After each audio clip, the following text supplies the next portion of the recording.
Selamat malam Bapak Ibu semuanya. Selamat malam Bapak Ibu semuanya. Masih semangat ya habis makan. Bismillahirrahmanirrahim. Assalamualaikum warahmatullahi wabarakatuh. Alhamdulillah wa syukurillah wala haula wala quwata illa billah. Ini masih beberapa jam di hari pertama. Semoga tetap semangat. Setelah ini ada materi terkait dengan fikih kebencanaan yang akan disampaikan oleh Bapak Budi Setiawan selaku Ketua MDMC Pusat. Monggo Pak Budi. Kurang lebih nanti kita 30 menit bersama beliau, 30-45 menit. Jadi kalau ada sesuatu hal, lain hal, ada pertanyaan, silakan ditahan, atau dituliskan, nanti disampaikan di akhir sesi. Itu.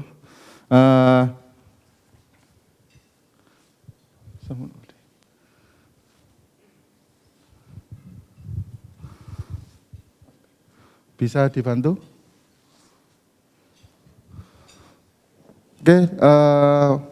Sedikit waktunya sudah molor ya, jadi langsung saja waktu dan tempat kami persilakan ke Bapak Budi. Monggo Bapak. Baik. Assalamualaikum warahmatullahi wabarakatuh. Alhamdulillahirabbil alamin. Malam ini kita melanjutkan, saya melanjutkan apa yang disampaikan oleh Pak Saad Ibrahim maupun yang saya sampaikan. Kita mencari latar belakangnya dalam fikih kebencanaan yang kemudian masuk ke dalam apa yang harus kita lakukan ketika kemudian kita sudah memahami. Makanya memahami bencana dalam perspektif fikih dan ikhtiar nilai maqasid syariah. Ikhtiar itu salah satu nilai dari maqasid syariah.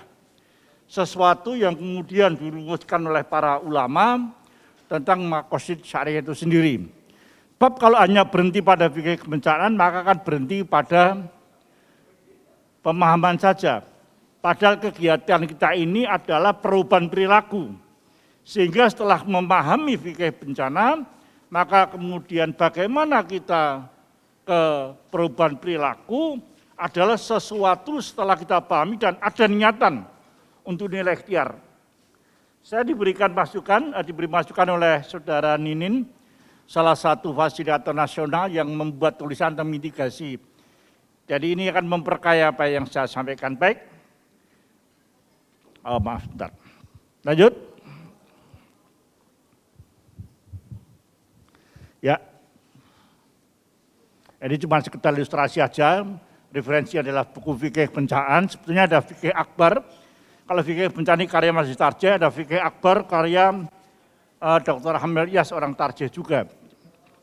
Nah, dari sinilah saya ingin mengajak saudara-saudara sekalian, dari fikih kebencanaan, lanjut, dari fikih kebencanaan inilah yang kemudian dengan pemahaman maqasid syariah, maka apapun bencana ya kalau saya ilustrasikan dengan tsunami Aceh, erupsi Merapi maupun banjir itu akan kemudian merubah bencana menjadi sesuatu yang beragam, pendidikan tetap jalan, orang menjadi sadar ketika api saya harus bagaimana, dan anak-anak tetap ceria. Sekali lagi anak-anak tetap ceria itu sesuatu yang tidak boleh kita abaikan ya. Nah, maka maqasid syariah tujuan saya itu mencakup 5 aspek. Hifz ad-din ya, hifz ad-din menjaga agama. Agama adalah anugerah Allah yang kemudian memang harus kita rawat. Ya. Jadi agama kita jaga, karena itu anugerah Allah pada kita semuanya. Yang kedua hifz an-nas ya, ada salah ketik sedikit ya, hifz an-nas, an-nafs, menjaga jiwa. Menjaga jiwa itu menjadi satu keharusan. Dalam Quran dikatakan apabila kamu menyelamatkan satu jiwa itu seperti menyelamatkan seluruh manusia. Dan kalau kamu membunuh satu jiwa seperti membunuh manusia semuanya. Itu yang menjadi landasan teologis daripada fikih kebencanaan. Yang ketiga, hifdz al-aql, menjaga akal. Agama adalah tuntunan guidance Allah, ad-dinu akal, agama itu akal. Maka manusia diharuskan mengeksplorasi dan mengeksploitasi akalnya untuk memahami agama. Ya. Jangan sampai kemudian orang belajar agama malah kehilangan akal. Ada, itu berarti ada sesuatu yang salah. Nah, tetapi kita menjaga akal kita, ya kalau orang mengatakan akal warasnya itu karena dia berada dalam koridor agama. Yang keempat, hifdz an-nasl, menjaga keturunan. Manusia fitrahnya itu berketurunan. Mohon maaf bahwa memang ada satu dua orang yang tidak berketurunan. Tetapi secara keseluruhan manusia itu berketurunan. Sejak Nabiullah Adam alaihissalam bersama Siti Hawa, yang kemudian sampai beranak pinak sekarang ini. Makanya orang kemudian melihat kalau orang, nyun sewu sekali mohon maaf ya, bukan maksud, tapi kalau seseorang yang agak kesulitan punya keturunan, maka dia akan berusaha dengan berbagai macam cara. Yang 100 tahun lalu tidak pernah kita pikirkan, orang kemudian sekarang menggunakan bayi tabung untuk bisa kemudian membuahkan terjadinya pembuahan di luar rahim. Tetapi harus tetap menjaga agama. Tidak boleh kemudian kita menyewa atau membeli indung telur seorang perempuan, kita jadikan satu dengan saya tanpa ikatan pernikahan, rahimnya nyewa rahim orang. Secara teknis teknologi itu sangat memungkinkan. Ya. Nah, maka kemudian menjaga keturunan harus ini sesuatu yang terpadu. Dan terakhir almal, menjaga harta. Manusia dalam batasan tertentu satu dan orang lain berbeda mendapatkan rezeki Allah. Tidak ada yang tidak dapat rezeki. La roziko ilallah, yang rezeki itu Allah. Nah, kemudian masing-masing bisa saja berbeda. Karena nilai rezeki adalah barokahan. Tadi Pak saat sudah mencontohkan seorang guru SD yang gajinya tidak jelas, dalam waktu 20 tahun anaknya lulus semua sarjana. Ini kan sesuatu yang secara akal hitungan plus minus matematis nggak ketemu. Tapi karena ada nilai barokah di sana kita bisa lihat. Lanjut. Nah, maka kita mengetahui jangan sampai kita salah memahami mahua disaster. Apa itu bencana? Yang dalam bahasa Arab sering disebut al-karithah. Itu hanya salah satu istilah. Nanti kita lihat istilah dalam Quran maupun di dalam hadis. Mohon maaf saya lepas saja karena saya sendirian di depan, jarak lebih dari 5 meter aman. Cara pandang manusia terhadap bencana akan sangat menentukan respon ini seperti sangat mendasar. Kalau ibu bapak memandang seorang jatuh, biarin dia mabuk jatuh sendiri. Maka tentu adalah nggak akan menolong. Cara pandang kita akan membentuk respon kita. Padahal orang itu jatuh beneran. Cuman kalau kita sudah tidak suka seperti itu. Cara pandang yang keliru terhadap bencana akan berakibat responnya pun keliru. Dan akan menimbulkan bencana ganda. Saya masih ingat betul ketika tsunami Aceh. 26 Desember 2004, bencana Jogja 27 Mei 2006, ataupun kemudian bencana-bencana lain selalu dikaitkan dengan persoalan ini adab Allah, Allah marah. Karena di pantai barat Aceh dilakukan upacara Natal, sehingga Allah marah maka dilakukan membalas dengan tsunami. Padahal di Aceh jauh lebih banyak masjid yang hancur daripada gereja. Di Jogja lebih banyak masjid yang hancur, karena memang mayoritas muslim kan itu. Ini sesuatu yang dan akal kita, sesuai maqasid syariah kita menjadi mengerti apa yang kita pahami. Ya. Sebab kalau kita salah persepsi, ada orang kena musibah, lah kamu sih kurang zakatnya. Kan sering secara bercanda kita seperti itu. Ini yang kemudian kita harus lihat secara menggunakan hifdz akal, memelihara akal kita. Ya. Sehingga orang sudah kena musibah masih dituduh lagi, ini kan disebut bencana ganda. Karena dia bermaksiat pada Allah. Allah itu Maka di sini harus ada satu dasar, rahimamiyah. Allah itu Maha Rahman, Maha Rahim, itu yang dikenalkan Allah pertama kali. Bismillahirrahmanirrahim. Allah pun menjelaskan tujuannya mendatangkan syariat bahwa arsalnaka ila rahmatan lil alamin. Syariat itu tujuannya adalah kemudian untuk rahmat bagi alam semesta. Sekali lagi rahmat bagi alam semesta, bukan hanya orang Islam. Nah, pada sisi lain harus diakui lanjut, adanya bencana karena perilaku manusia yang salah terhadap alam lingkungan. Seperti saya katakan tadi, ketika kita sudah mendapatkan peringatan akan adanya guguran lava pijar, baik Semeru maupun Merapi. Di Merapi itu 300, hampir 400 orang meninggal dunia ketika erupsi 2010. Mbah Marijan sama teman-temannya itu sekitar 10 orang atau kurang sedikit 6 atau 8 orang itu meninggal. Karena apa? Tidak mau evakuasi, sudah diberi peringatan. Bahkan kemudian yang menjemput pun saat itu maghrib pas erupsi pertama. Hancur rumahnya Mbah Marijan. Nah, ini kan ada salah perilaku yang salah. Meskipun sebenarnya bukan salah pribadi Mbah Marijan, terlalu banyak koran, surat kabar, media yang memprovokasi. Mbah Marijan itu kan orang yang hebat, sekian puluh tahun di Merapi nggak pernah kena apa-apa. Orang mengatakan dia wisdom betul, bapaknya namanya Mbah Hargo itu udah sampai meninggal dunia belum pernah kena. Tetapi orang lupa bahwa namanya morfologi Merapi itu bisa berubah-ubah. Sekian puluh tahun itu nggak pernah ke selatan atau ke tenggara. Saat itu karena 2006 namanya Gegerboyo longsor, maka ada jalan tol istilah saya dari Kawah Merapi sampai ke dusunnya Mbah Marijan. Ya habis.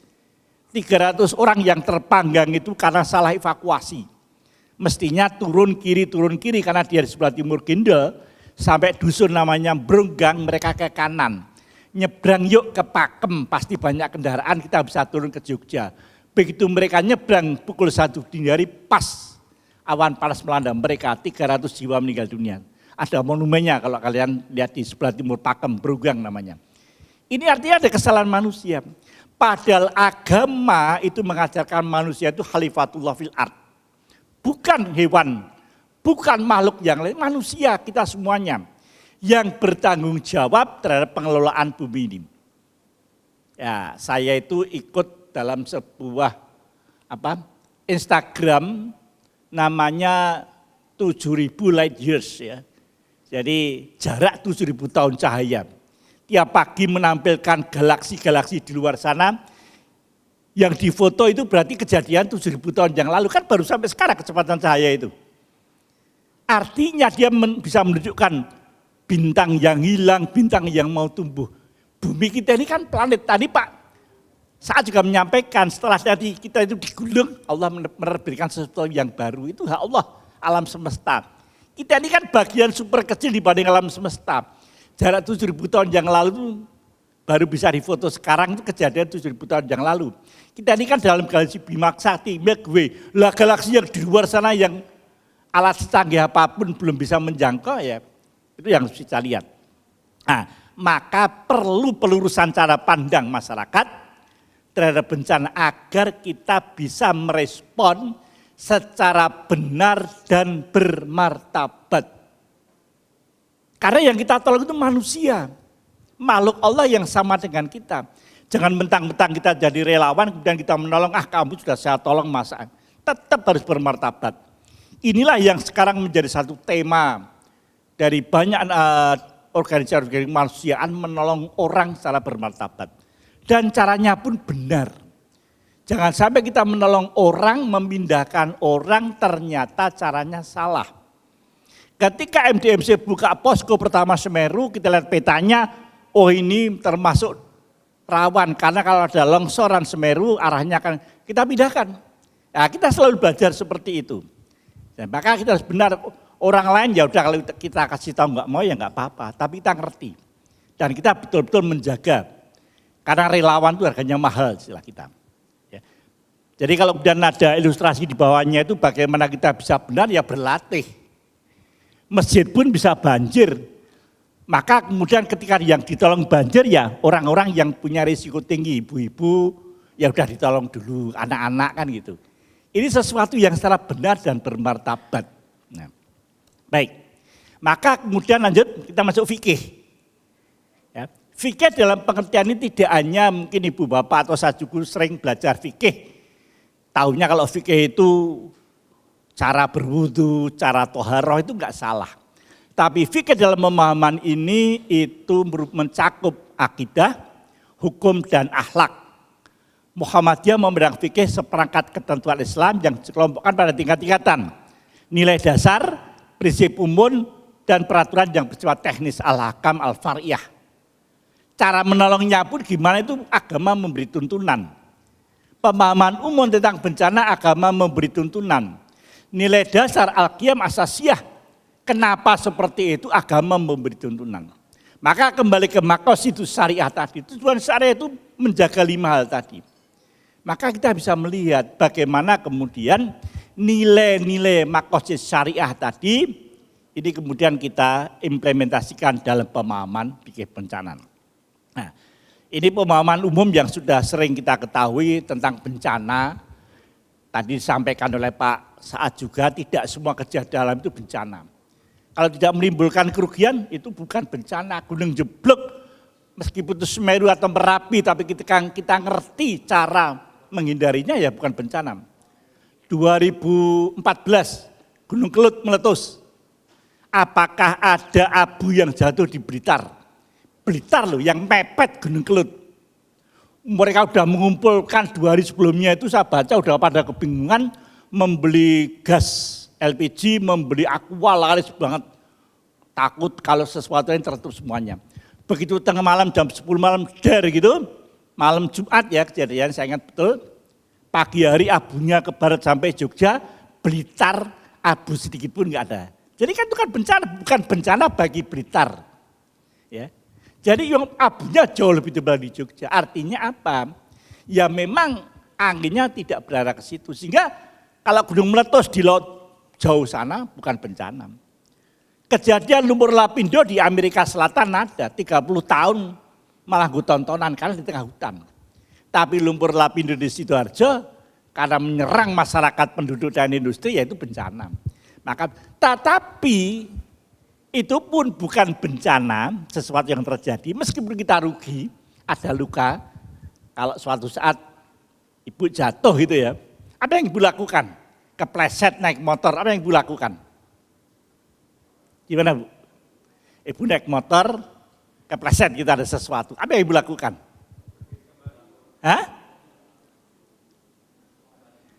Berdiri kan gitu, mencoba bangkit. Ternyata kakinya lecet, ya enggak apa-apa. Tapi ya langsung diri minggir supaya tidak ada bencana berikutnya. Kan ada kerugian, tapi bukan bencana karena mampu menolong diri sendiri. Sekarang di sekolah atau ibu di rumah, terutama ibu-ibu. Ada kompor yang nyelonong, jos gasnya. Bapaknya lari, bapaknya ngerti cara mematikan kompor yang sedang gasnya keluar. Langsung sederhana aja kalau pipanya lepas dari regulator, api nyembur dari situ, jempol ini mulut, masukkan lidah, pepet keset, tutup, mati, panas sedikit tapi mati. Terus kemudian tabungnya dicopot, regulator selesai. Orang pada datang, ribut, gimana Bu, gimana Pak? Apa yang Ibu katakan Pak sudah selesai? Alhamdulillah sudah mati. Ya tadi ada sedikit yang kena lah, mungkin apa yang di dapur. Tetapi kita mampu bangkit untuk kemudian tidak menimbulkan bencana yang berkepanjangan. Itu pun bukan bencana, itu yang diusulkan Muhammadiyah. Tetapi sayangnya pembicaraan undang-undang kebencanaan itu dihentikan. Karena ada tarik ulur antara DPR dan pemerintah. Itu bukan urusan kita ada memberi masukan yang banyak. Kalau kita semakin ngerti cara menanggulangi bencana, menghadapi kejadian, maka bencana semakin bisa kita tekan.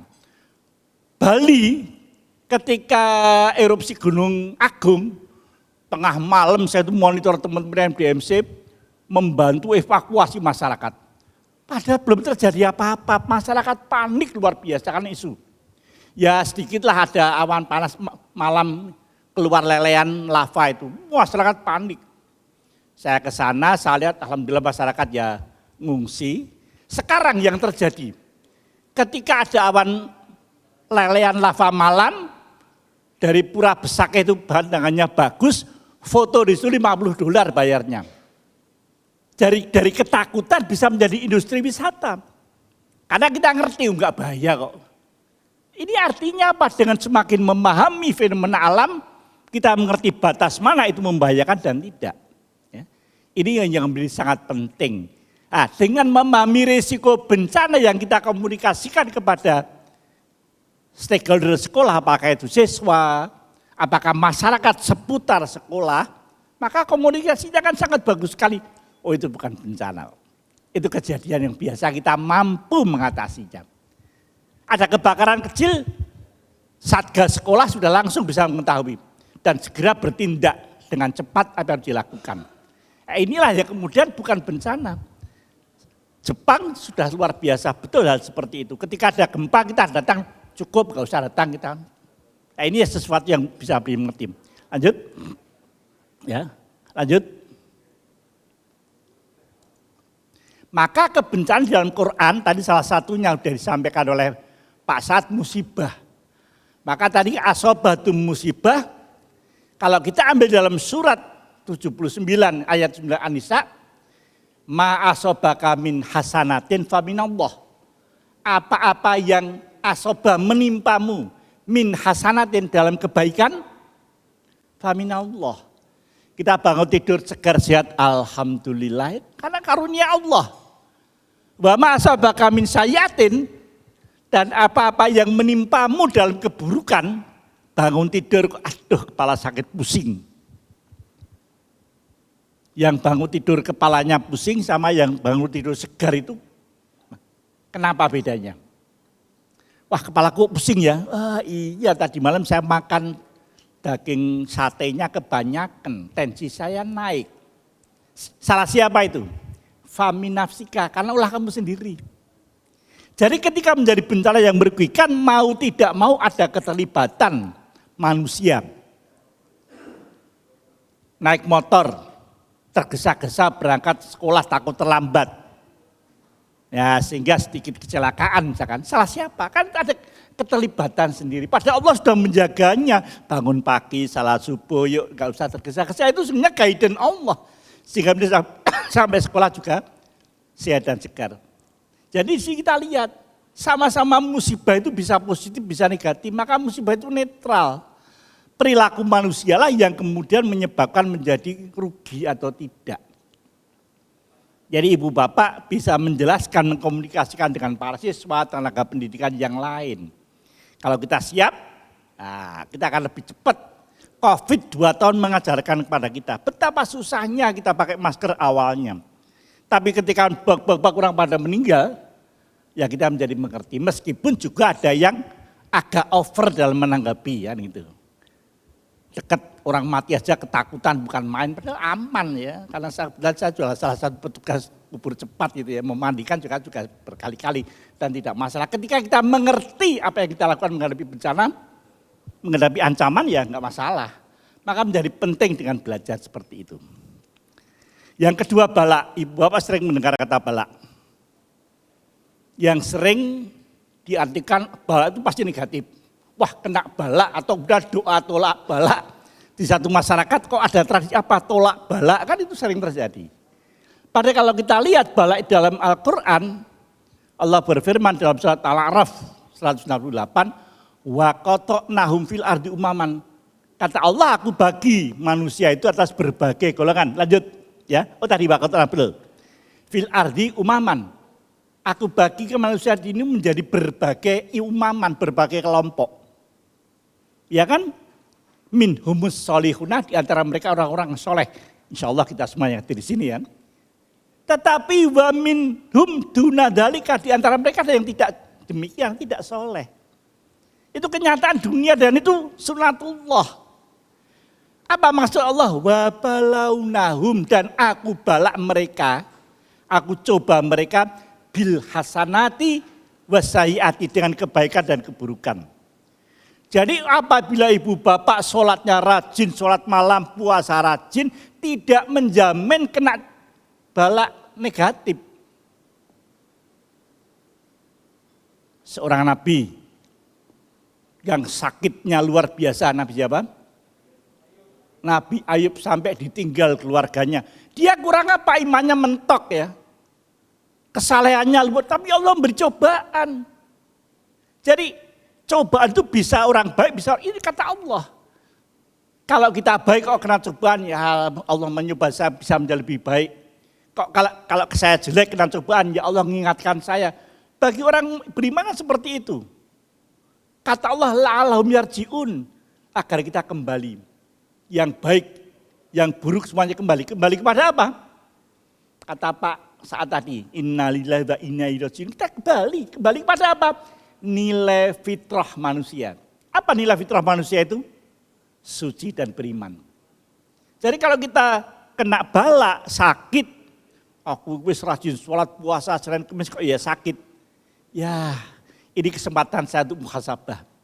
Kalau kita berlaku buruk, iya ya kemarin saya agak salah sih, ngomong saya enggak benar. Allah mengingatkan saya. Jadi semuanya kita kembalikan pada Allah. Pasti ada nilai-nilai maqasid syariah yang tadi 5 itu, menjaga kita semuanya. Lanjut. Yang ketiga fitnah. Ya. Agak tidak jelas ya, maaf ya. Fitnah itu kata fatana, kita sudah akrab dengan fitnah. Tapi memang dalam Quran, dalam bahasa hadis berbeda dengan yang sering kita dengar. Fitnah itu ujian juga, tetapi lebih sering pada hubungan muamalah sama manusia. Ibu-ibu, bapak-bapak sebagai manusia pasti punya hubungan muamalah dengan sesama yang lain. Ya, karena peristiwa sosial. Ini kan Jabir bin Abdullah menceritakan Mu'az bin Jabal, ada seseorang masuk dari bepergian bawa unta capek dari jauh, unta dikit masuk mau sholat, Mu'az masuk, kamu belum sholat, makmum saya. Makmum mereka jamaah. Imam mengatakan kamu makmum saya. Makmumnya, ya siap. Apa itu? Berarti kan akan kontrak antara makmum dan imam. Harus mengikuti sampai selesai kan gitu. Nah, rakaat pertama surah Al-Fatihah Al-Baqarah ya, Mu'az bin Jabal seorang hafiz. Makmumnya ini kan dari bepergian capek banget. Masjid dilanjut surat panjang yang lain. Makmumnya enggak kuat. Mufaraqah dia, melepaskan diri dari jamaah. Mu'az dengan keasikannya terus selesai 4 rakaat saat Isya. Assalamualaikum, lihat loh, makmum saya kok hilang. Ternyata sudah, menengkur di pojokan. Mu'az, wah kamu itu, parah di orang itu. Hei, kamu kan sudah samina wa ta'na untuk jamaah dengan saya, kok kamu malah meninggalkan. Orang tadi merasa bersalah. Tapi kan dia berusaha pergian jauh, capek juga kan. Orang tadi diam, sowan Rasulullah. Rasulullah kan orang yang sangat bijak, melaporkan saya dari bepergian, Mu'az bin Jabal suratnya panjang-panjang. Rasulullah juga tidak langsung menjawab, oh ya enggak, diam. Ya, kemudian Rasulullah mencari Mu'az bin Jabal, wahai Mu'az, apakah kamu mau membuat fitnah? Apa fitnah di situ? Berbeda maksud antara seseorang dengan orang yang lain. Karena si imam pengennya pahalanya banyak di surat panjang, makmumnya enggak kuat. Ini yang sering terjadi menimbulkan fitnah. Antara pak guru, bu guru dengan muridnya mungkin ada miss yang tidak terklarifikasi menjadi fitnah. Ada sebuah cerita nih, di sebuah madrasah. Seorang murid laki-laki di sebuah madrasah, dia pernah dipukul oleh ustadznya. Ya waktu dia masih kelas 1 SMP, dia enggak berani. Tapi itu terekam di memorinya. Ketika dia lepas dari madrasah, dia di perguruan tinggi ketemu ustaznya tadi. Tat, saya masih ingat sekian tahun lalu kamu mukul saya enggak bersalah. Pelak langsung dibalas. Ustaznya, ya saya salah. Tapi selesai. Artinya kemudian salah paham itu kemudian lanjut gitu. Ini sesuatu yang tidak kita inginkan. Maka masih ada kata yang lain, di nanti bencana ada azab kita kenal, ada fasad, ada halak, ada ranzilah, tatmir, tamjir, iqab. Tetapi semua itu terjadi karena tadi salah manusia sendiri. Tuhan maunya mesti baik, rahman dan rahim. Meski semuanya kan sudah ada grand design dalam Lauh Mahfud. Ini yang menjadi penting untuk kita pahami. Maka kita harus lihat cara pandang bencana kita tetap dalam kerangka maqasid syariah. Ya.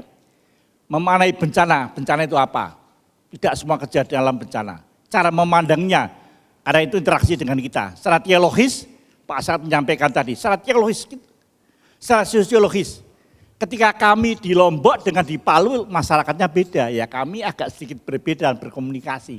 Sama-sama mau nolong, komunikasinya berbeda. Ini menjadi penting, karena kita ngerti masyarakat. Cara menyikapi bencana secara etis, saya ngangkat seorang perempuan yang terjatuh, mohon maaf, dengan ngangkat seorang lelaki tentu caranya berbeda. Mbak, maaf Mbak, boleh saya bantu untuk berdiri? Ada etika yang harus kita tunjukkan, jangan semata-mata kita merasa seorang relawan, ya. Antisipatif, sebelum kejadian, Mbak hati-hati Mbak, jalan ini bergelombang. Ya. Secara teknis pun kita harus dengan cara yang benar. Pernah seorang jatuh ke jurang, tim SAR dengan cepat pakai tali turun sampai bawah, tolong yuk langsung orang itu diikat, masukkan gitu ya. Maka kemudian dengan cepat kita akan seperti itu. Maka kita lihat hal ini menjadi penting, jangan sampai kemudian secara teknisnya salah diangkat sampai atas, diletakkan, lu kok diam, mas kok diam, cek sudah meninggal. Ketika diangkat, karena tulang patah kan, begitu masuk sini tulangnya nusuk organ penting. Ini menjadi sesuatu yang harus kita lihat. Nah inilah cara pandang bencana menjadi sesuatu yang penting. Sehingga kita mengantisipasi, makanya kalau sudah kejadian nanti mengkomunikasikan kita dengan orang lain tentang bencana seperti ini loh, menjadi penting. Jika ada perubahan sikap, kalau saya ngerti bencana, saya nggak akan kena. Kalau saya ngerti bencana dan kita siap, insya Allah kita selamat. Jadi penting, maka mau mengenai bencana kita jadi ngerti, menyikapi bencana, itu menjadi penting. Karena apa? Kita manusia khalifatullah fil ard. Kulukum ra'in, setiap kamu pemimpin, setiap pemimpin dimintai pertanggungjawabannya. Ya. Jadi kita harus melihat memang semuanya tanggung jawab pemerintah, iya undang-undang maka seperti itu. Tetapi kita mengenal konsep ta'aruf dan ta'awun. Kita mengenal konsep kita saling kerjasama dan saling kenal mengenal. Dan orang yang kena bencana itu harus mendapatkan bantuan yang mencukupi kebutuhan dasarnya. Dan ada konsep sa'il dan marhum. Apa sa'il dan marhum? Dalam adariyat, orang yang meminta dan tidak meminta. Maka kita lakukan assessment dalam bencana. Siapa yang sakit ya kita kasih obat. Jadi kalau kita memberikan bantuan seperti yang mereka butuhkan. Kok tidak datang ke sini yang udah sakit ya dokternya harus asesmen ke kampung-kampung. Nah itulah beberapa yang kita menjadi mengerti. Ngelola bencana mulai dari tahap pra bencana, karena daerah itu daerah penuh ancaman kita komunikasikan. Risikonya kalau kamu enggak belajar nanti ada persoalan loh. Daerah sini dekat banjir, sudah ngerti daerah itu banjir masih bangun rumah di tepi sungai yang mudah kena banjir. Ini sesuatu yang kemudian harus kita pahami. Ya. Tapi ketika sudah terjadi, ya tanggap darurat. Udah terjadi, wah kamu gara-gara kamu. Enggak ya harus ditolong dulu. Evaluasinya besok. Jangan sampai ketika sudah tanggap darurat masih marah-marah, itu kan enggak benar juga komunikasinya. Ya. Setelah itu pemulihan pasca bencana menjadi penting juga. Maka tadi saya matur Pak, saat ini mungkin teman-teman MDMC, Mas Arif, Pak Amin dan sebagainya, ini kita perlu mengkomunikasikan. Masih sering dikatakan orang Islam itu kalau orang bencana di awal, padahal kita sampai sekarang pun masih di Semeru, masih di Lombok, masih di Palu. Tetap kita mengawal mereka yang terkena. Bahkan hari ini tadi Bogor saya komunikasi dengan teman-teman Jawa Barat yang longsor, kita komunikasikan terus. Jadi ini sesuatu yang bapak-bapak kadang-kadang belum mengerti bahwa kita masih terus di lapangan. Ya. Karena circle bencana akan terus jadi pra bencana, tanggap darurat, rehabilitasi tadi. Maka korban bencana itu punya hak. Mereka harus dikasih tahu mengelolanya.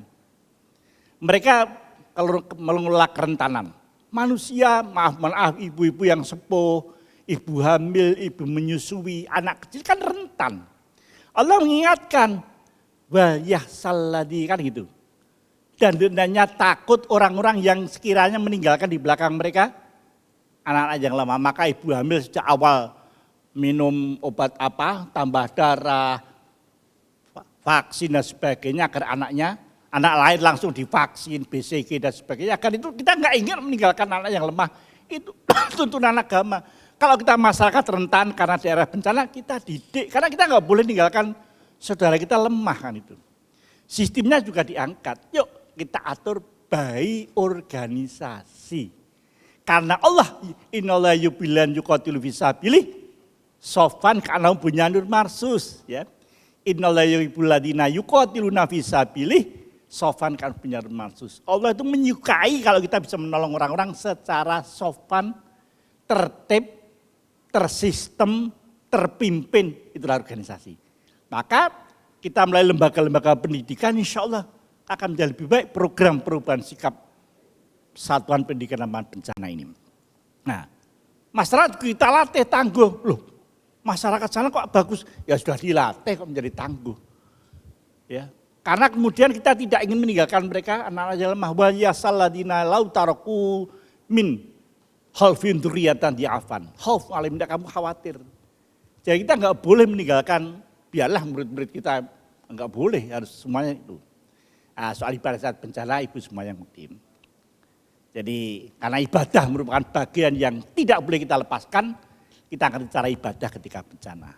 Ada 3 hal, ibadah kewajiban, tapi ada prinsip kedaruratan. Ada prinsip kemudian at-taisir dan ada prinsip pengecualian al-istisna. Sholat dengan pakaian najis boleh enggak? Umum enggak boleh, tapi karena itu dalam bencana enggak ada yang lain ya jadi boleh.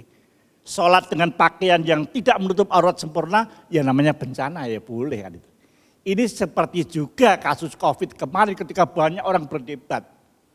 Masa sholat kok harus berenggang-renggang dalam rangka bencana, ya enggak apa-apa.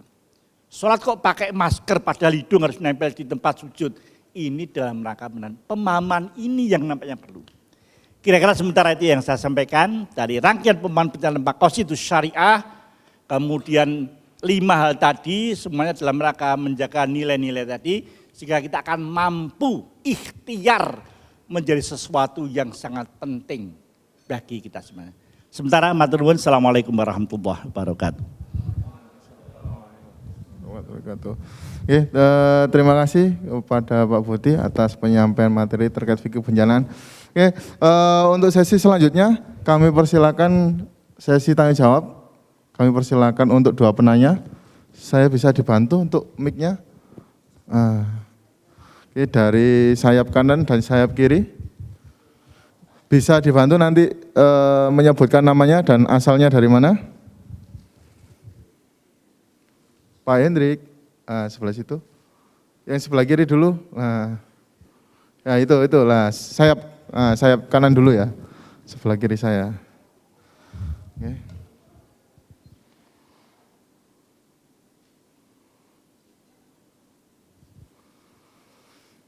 Cik. Ya, Assalamualaikum warahmatullahi wabarakatuh. Waalaikumsalam warahmatullahi wabarakatuh. Mohon izin Pak Budi, saya Muhammad Fajrul Musofi, utusan dari SMA Muhammadiyah 4 Porong.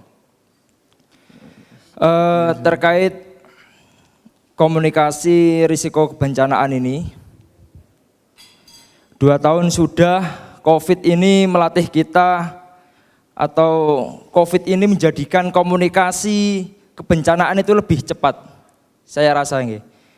Pun juga terkait pendidikan yang selama ini terbatas, itu akhirnya ada solusinya melalui online.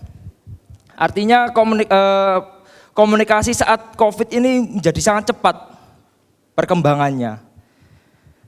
Tetapi yang saya pikirkan ketika nanti ada sebuah bencana yang menjadikan komunikasi kita harus kembali ke tradisional. COVID ini menjadikan secara global komunikasi kita menjadi lebih cepat. Sehingga sekarang kita belajar untuk bagaimana proses perkembangan teknologi ini menjadi lebih cepat. Nah, tapi apa yang terjadi jika memang ada sebuah bencana secara global yang menjadikan komunikasi kita menjadi masuk ke tradisional lagi.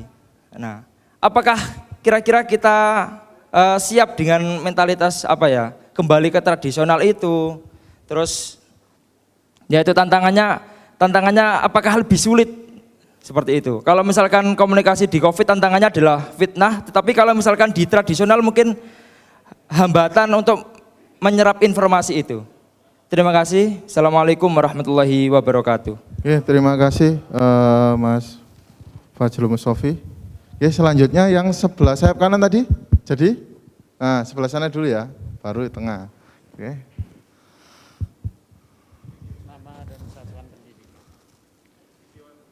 Nggih.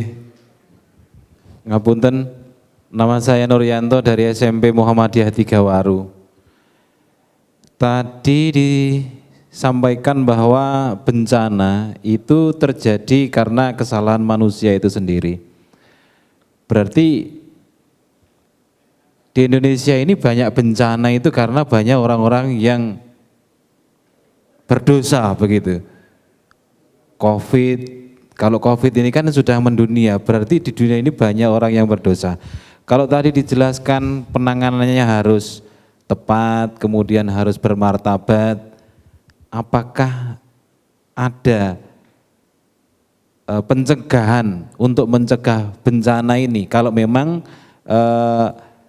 bencana itu disebabkan oleh manusia?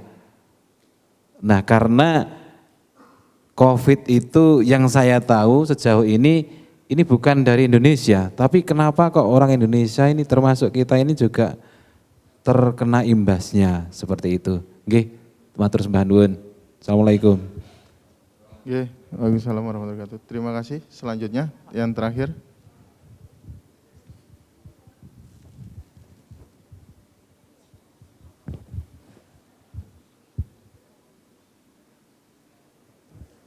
Assalamualaikum warahmatullahi wabarakatuh. Waalaikumsalam warahmatullahi wabarakatuh. Mohon izin Pak, mau tanya.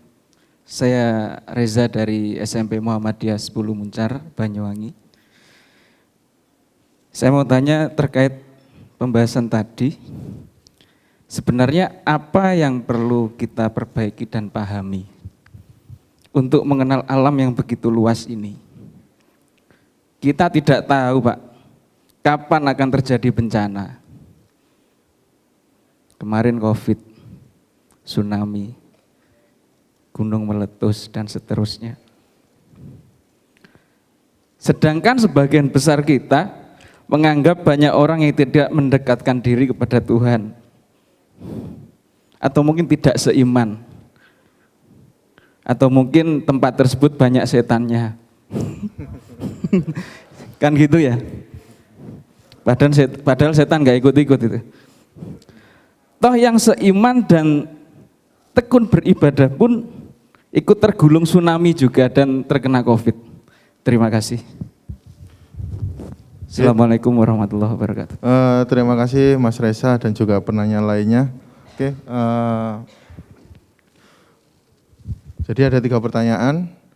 Yang pertama Pak Budi, terkait dengan bagaimana kalau seandainya nanti ke depan itu ada bencana lagi yang mengakibatkan adanya kemunduran komunikasi gitu, baik itu lambat ataupun tambah cepat gitu.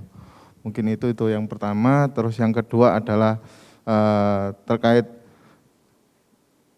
Covid ya, bahasan Covid. Mungkin nanti oleh Pak Budi akan dibahas dari sisi frame-nya fikih kebencanaan gitu. Setelah Pak Budi nanti ada terkait pembahasan Covid tersendiri.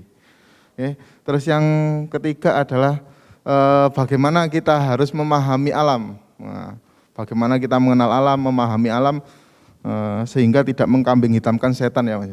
Nah, gitu. Mungkin itu Pak Budi, monggo. Baik, terima kasih. Yang pertama tentang masalah komunikasi modern, komunikasi tradisional yang berkaitan dengan pengalaman bencana Covid. Karena Covid itu bencana non alam, pemerintah mendefinisikan seperti itu. Apakah pandemi itu baru terjadi sekali ini? Dunia setidaknya mengenal 5 pandemi yang pernah terjadi, dan itu flu Spanyol yang di Indonesia berlangsung sampai 3 sampai 5 tahun, meskipun kemudian itu sahabat yang lampau kira-kira persisnya. Itu hilang dengan sendirinya, masih menjadi misteri kok kenapa tiba-tiba bisa hilang. Nah. Cacar itu butuh waktu 200 tahun untuk kemudian musnah cacar itu. Karena kemudian vaksinasi terus dilakukan sampai virus cacarnya hilang. terakhir bukan untuk manusia, hewan, PMK. PMK pernah dinyatakan hilang dari Indonesia tahun 90. Kok tiba-tiba sekarang muncul lagi dan mengganas? Ya. Semuanya butuh komunikasi secara tepat dan cepat ketika kita mengkomunikasikannya. Tahun abad yang lampau ketika flu Spanyol melanda Indonesia, mobilitas manusia belum seperti sekarang. Di Jawa itu lebih terkena pada pantai utara, sementara pantai selatan enggak. Jogja enggak banyak, tapi Semarang seputar karena lalu lintasnya dari laut. Tapi udah loncat ke Maluku. Saya pernah baca datanya ribuan orang dan meninggal dunia karena memang obatnya masih susah waktu itu, belum ada vaksinasi. Ya.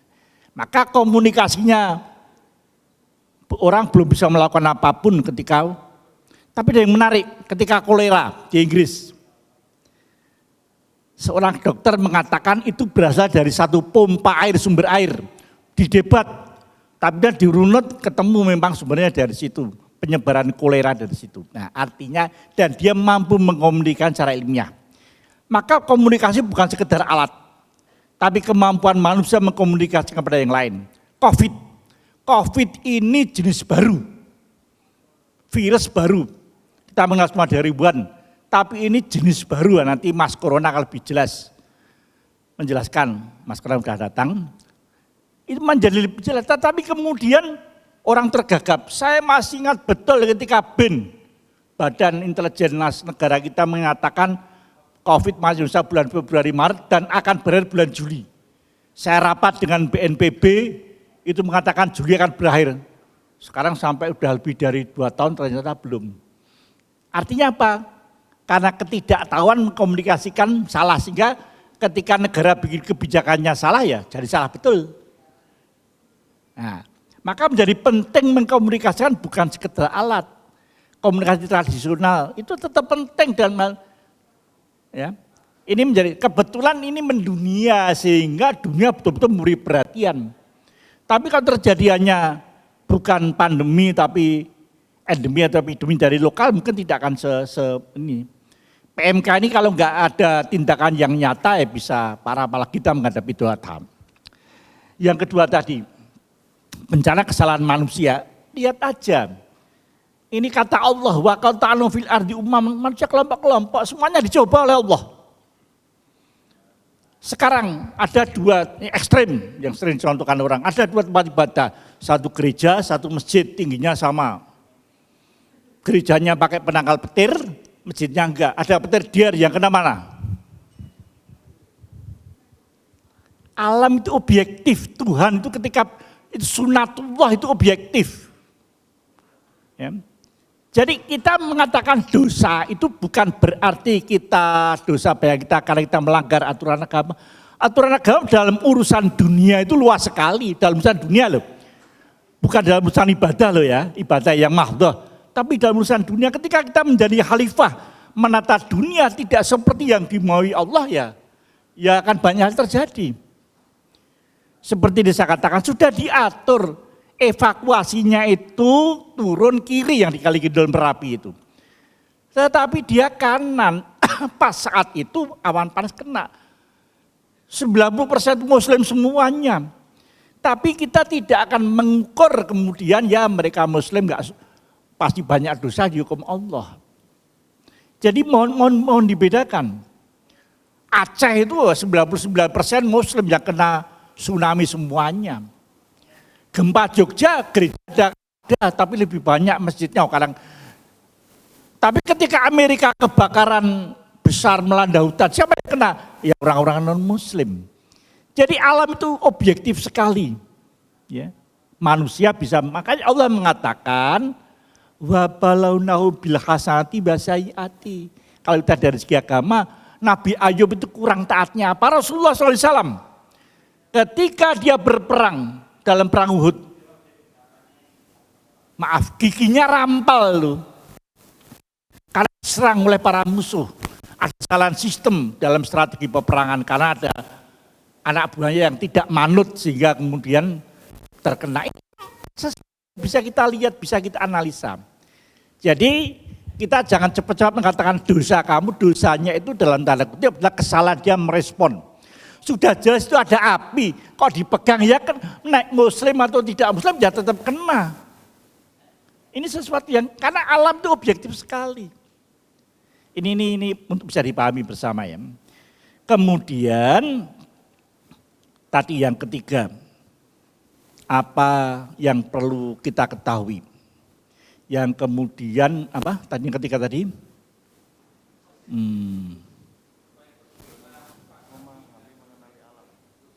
Oke. Memang alam itu memberi sinyal. Tetapi ilmu pengetahuan sampai sekarang belum bisa menangkap sinyal secara tepat kapan gempa bumi terjadi. Tetapi sejarah menunjukkan daerah-daerah yang mungkin terkena gempa bumi. Gempa bumi Jogja itu pernah terjadi. Di Jawa Timur, Dr. Mas Ayib, yang ahli menguraikan sejarah bencana, Amin Widodo, Pak Amin Widodo sering menceritakan kejadian-kejadian pada masa Majapahit, dia ngerti semuanya. Di Jogja, gempa bumi 2006 yang menewaskan 6.000, apakah pernah terjadi? Bahkan tsunami pernah terjadi di Jogja, maka ketika waktu membangun bandara jadi rame. Ada sebuah legenda, Jogja itu kan punya Nyai Loro Kidul, Sila Ratu Pantai Selatan. Tiba-tiba air itu mengalir ke utara, mestinya kan sungai itu mengalir ke selatan, ke Muara, tapi mengalir ke utara karena mengantarkan anaknya Nyai Loro Kidul hasil pernikahan dengan Panembahan Senopati untuk dikasihkan bapaknya Panembahan Senopati. Maka air mengalir ke utara, sehingga masyarakat kaget dan wah, padahal itu tsunami. Air membalik itu kan bukan tsunami apa, tapi dikatakan legenda itu adalah Ratu Pantai Selatan mengantar bayinya yang namanya Raden Ronggo menghadap Panembahan Senopati. Nah, menjadi legenda. Banyak legenda di Jawa Barat, legenda Sangkuriang, itu legenda yang kaitan dengan bencana kalau mau diuraikan. Ya, jadi Palu, likuifaksi yang kita kenal 2018 Palu. Sudah ada peta bahwa daerah sini itu jangan dibuat penghunian karena tanahnya bawahnya lumpur. Tetapi karena dalam tanda kutip manusia serakah, cari tanah murah, BTN bikin perumahan situ. Kena goncangan lapisan atas pecah ya ambles likuifaksi. Ada di Jene Ogo, mana ada 3 tempat yang sesungguhnya itu pemetaan sudah diketahui. Tapi kan kemudian ketika kebijakan harus cari tanah murah ya lupa. Jadi sesungguhnya gejala alam sudah tercatat semuanya, maka menjadi penting bagi kita bersama. Semeru yang kemarin itu kan sudah diduga juga. Bahkan banjir Bima yang besar, yang kebetulan kita memang sudah ada pelatihan rumah sakit di Bima, sehingga rumah sakit Muatim menjadi rumah sakit yang diandalkan. Itu gubernur sudah ngomong, tunggu saatnya akan ada banjir besar, karena pada pembalakan liar yang luar biasa. Maka ketika banjir secara sains sudah diketahui. Oleh karena itulah bagi kita bersama yang sudah belajar bisa mencari data-data Aceh. Saya kemarin baca sudah ada pernah terjadi, ternyata dalam sebuah gua, dalam tanah-tanah yang itu ada tanahnya adanya di bawah laut. Kok bisa sampai ke gua itu? Kalau bukan bencana tsunami apalagi yang membawa materi yang dikenal sebagai materi dasar laut kok sampai ke gua itu. Nah, artinya ini kan dari segi itu kita menjadi mengetahui bahwa sana bencana bisa terjadi terulang. Cuman manusia tidak bisa memprediksi secara tepat. Merapi terakhir besar 2010, sekarang udah naik lagi ke level 3. Salah sedikit nanti ke level awas, bahaya lagi level 4. Sekarang ada 2 kepundan yang ke tenggara, kepundan tradisional sama ke selatan. Dua-duanya 2 kepundan, 2 kubah lava. Ya kalau turun dikit-dikit aman, tapi kalau turunnya bareng. Nah, Gunung Kelut yang meletus 2014-2015 kemarin itu seperti Merapi prosesnya 2 bulan. Tetapi Gunung Kelut semalam duer sekali. Ya langsung sekali saja, untung Kelut itu enggak menimbulkan korban jiwa. Ya karena merata tapi sekali. Saya sudah menghitungkan pukul 10 meletus, pukul 5 di pagi habis subuh sampai Jogja abunya. Oh, ini berarti. Nah, jadi gitu nggih. Jadi soal dosa bukan dalam arti bertamah, kesalahan manusia ketika dalam memahami tadi. Makanya di awal sudah dikatakan Allah itu Rahman dan Rahim luar biasa. Oh, dia benar seperti itu. Tapi manusia perlu dicoba agar kembali. Ketika saya dicoba, oh iya ya sakit ya, berarti saya kurang muhasabah, saya kurang ini, kurang ini. Sementara itu, matur nuwun Mas Corona sudah datang, nanti bisa bicara banyak tentang COVID dengan beliau. Oke, terima kasih Pak Budi atas jawabannya. Kita batasi ya terkait pertanyaan sampai 3 pertanyaan. Dan bisa disimpulkan bahwa setelah materi ini sesungguhnya manusia itu tidak hanya hidup untuk makan, untuk minum, mengikuti ego dan emosinya ataupun nafsunya gitu.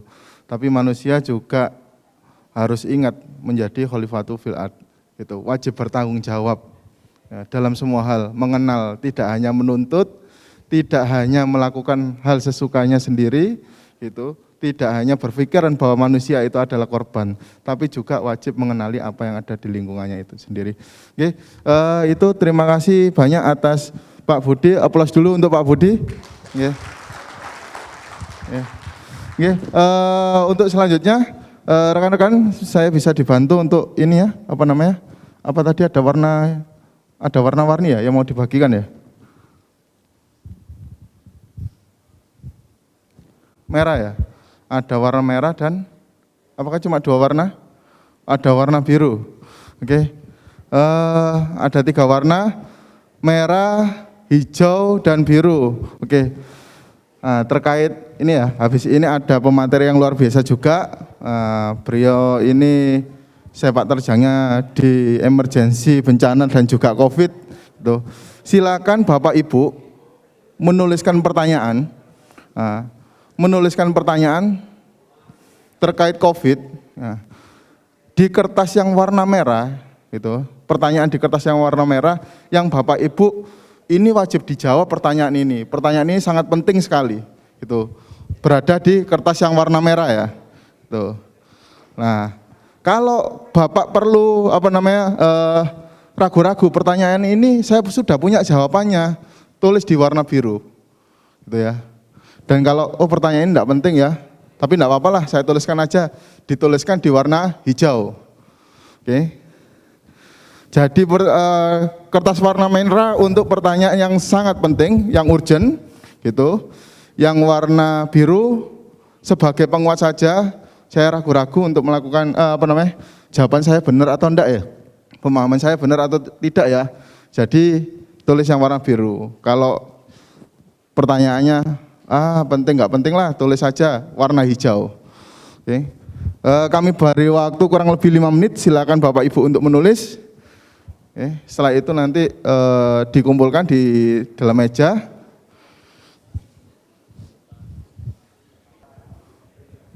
Bagi yang sudah menuliskan, untuk yang merah bisa nanti dikumpulkan di Pak Hendrik. Pak Hendrik itu yang mana? Mas Hendrik? Nah, ini Mas Hendrik yang warna merah. Terus yang warna biru ke Mas Emran, yang pakai baju hijau di depan. Terus yang warna hijau ada Ustadz Taufik, ya. Nah, ini yang kecil, mungil. Oke. Kalau yang sudah boleh diangkat biar disamperin.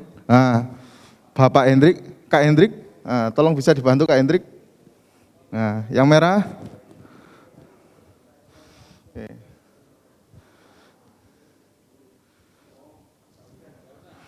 Oke.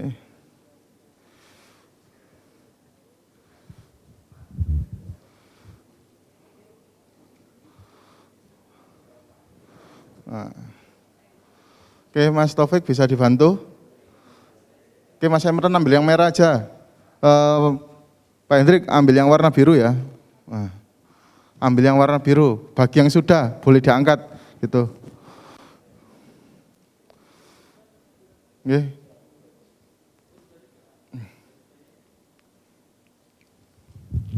Tiga-tiganya mau warna merah semua, silakan, enggak apa-apa. Tidak harus rata gitu ya.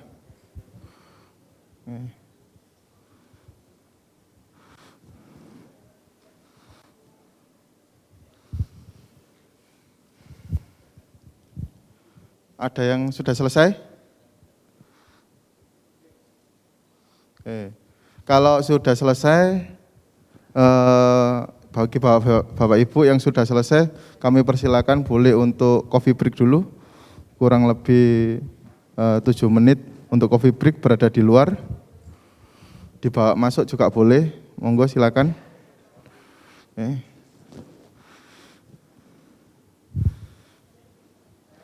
Yang merah Mas Emran, warna hijau Mas Taufik, warna biru Pak Hendrik.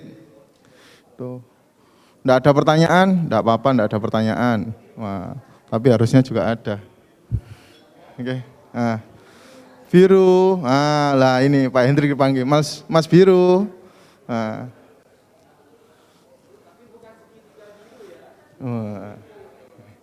Silakan Bapak Ibu yang sudah, kami persilakan untuk coffee break dulu, kurang lebih 7 sampai 8 menit ya. Setelah itu kita kembali lagi di sini.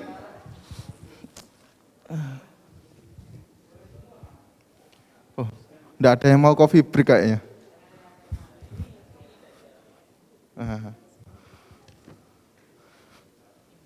Tiga, Mas Taufik, Pak Hendrik, Mas Hendrik. Nah. Oke. Merah, sudah selesai yang merah? Wah, merah ini. Nah, oke, merah. Oke.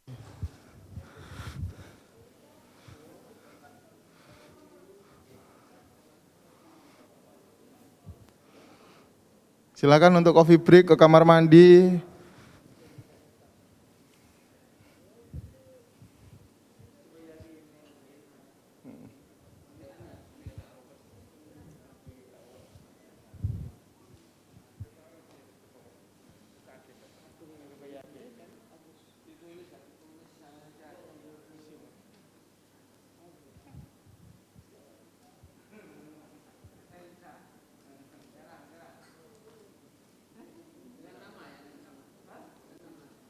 Enggak dikasih nama, enggak apa-apa. Enggak usah nama juga enggak apa-apa. Yang biru. Biru perlu penguatan. Pertanyaannya sudah tahu jawabannya. Oh ya, saya perlu dikuatkan lagi. Kalau perlu, kalau enggak perlu enggak apa-apa, Pak. Gitu. Nah, habis ini dipilih pertanyaannya. Yang memang perlu dijawab.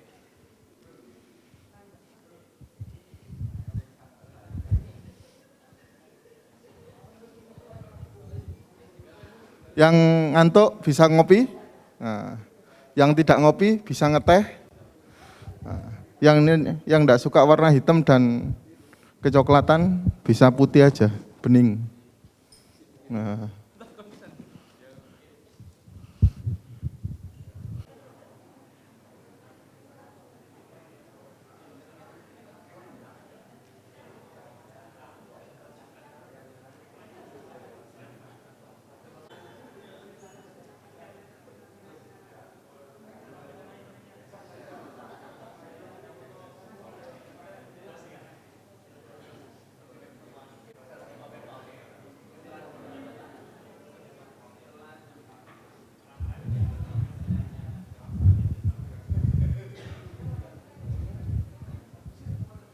Gimana? Oke ya. Untuk sesi ini, tuh ya, ada tokoh yang luar biasa gitu. Ini mungkin juga masih saudaranya COVID, gitu ya. Nggak bercanda, loh hilang orangnya. Oke ya. Beliau adalah seorang dokter dan juga kemarin menjadi tim Satgas Covid Nasional. Mari kita panggil Dr. Corona Rintawan. Oke. Dr. Corona Rintawan ini bukan saudaranya Covid ya, beda. Gitu. Nah. Oke. Beliau ini dokter emergensinya Muhammadiyah. Aplaus dulu. Ya. Kalau ingin tahu lebih detail Dokter Corona itu siapa? Nah, dibuka saja Google-nya, langsung keluar gitu ya. Diketik gitu. Kalau perlu nanti di-scan aja nanti. Fotonya di-scan nanti langsung keluar. Nah, gitu. Rekan-rekan co-fasilitator, saya bisa dibantu terkait dengan pertanyaan-pertanyaannya tadi gitu. Ya, boleh dibawa ke depan. Nah ini rekan-rekan saya yang luar biasa ini dari Sidoarjo, ini dari Pulau Garam. Nah, oke, terima kasih.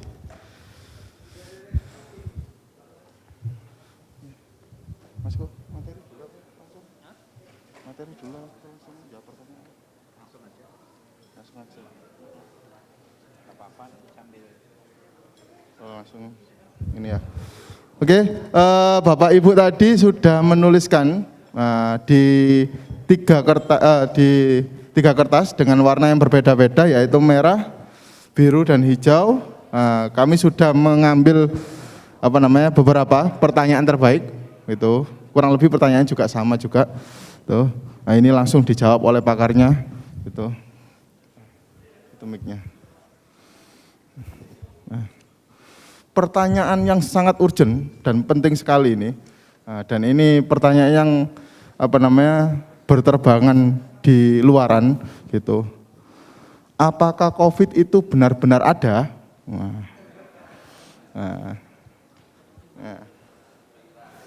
Apakah corona itu benar-benar ada? Loh, enggak percaya? Ini sebelah saya. Itu, oke. Nah itu pertanyaannya, apakah COVID itu ada ataukah corona itu benar-benar ada, dan kenapa wabah itu ada? Loh, perlu enggak kita menggunakan masker? Ini tulisannya seperti apa ya? Dipakai 1 hari maksimalnya. Oke. Kalau punya penyakit sesak seperti apa? Menggunakan masker.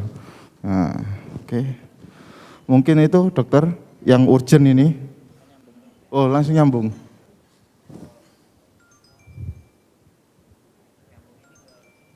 Bisa, Mas Afgan, bisa dibantu?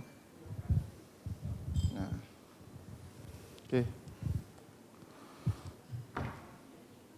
Apakah benar bahwa pada saat terjadi perang antara Rusia dan Ukraina, ada kabar bahwa penyakit virus corona itu merupakan virus buatan? Waduh ini.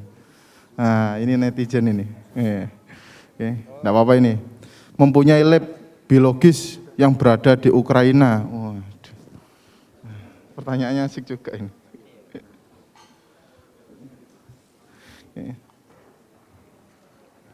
Nah, ini cukup menarik pertanyaannya adalah, sampai kapan virus COVID di Indonesia itu masih menyebar? Apakah sekarang masih ada? Bagaimana bentuk antisipasinya untuk mencegah virus COVID yang baru? Ini rekan-rekan sangat peduli sekali dengan perkembangan virus COVID dengan berbagai varian ini. Nah ini langsung pakarnya yang menjawab.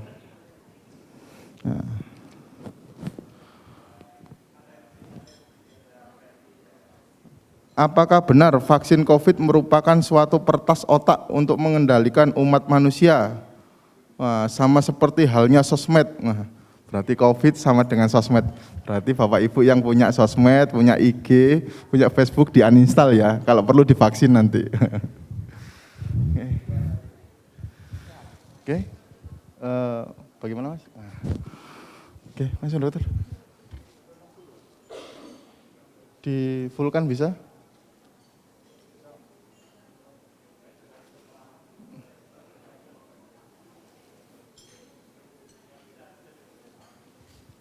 Oke, dokter, monggo kami persilakan waktu dan tempatnya untuk menjawab pertanyaan rekan-rekan ini. Baik, terima kasih. Assalamualaikum warahmatullahi wabarakatuh. Selamat malam. Dan betul-betul malam ya. 20.41. Saya heran juga masih banyak yang melek jam segini.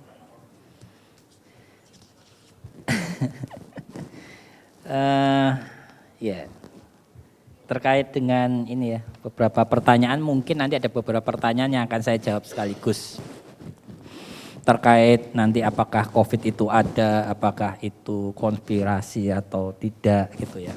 Ini saya jawab dengan satu pertanyaan, satu jawaban yang ada di layar adalah sejarah pandemik di dunia ini gitu ya. Saya tidak berbicara di dunia paralel, Dr. Strange, tapi metaverse, tapi ini di dunia yang sekarang. Jadi kita bicara pandemik itu sudah ada sejak sebelum Masehi. Mulai dari Black Death, ya, epidemik smallpox, cacar air dulu pandemik, Bapak Ibu sekalian. Gitu. Sekarang tidak kan? Gitu. Karena apa? Karena vaksin. Kalau vaksin tidak ketemu, maka sampai saat ini pun mungkin akan banyak orang meninggal karena cacar air saja ya. Kita belum bicara cacar monyet dan cacar nanah. Kemudian kolera dulu juga menjadi pandemik gitu. Yellow fever, HIV, Asian flu, Hong Kong flu, SARS, MERS, itu Spanish flu. Jadi kalau kita bicara pandemik, itu bukan hal baru.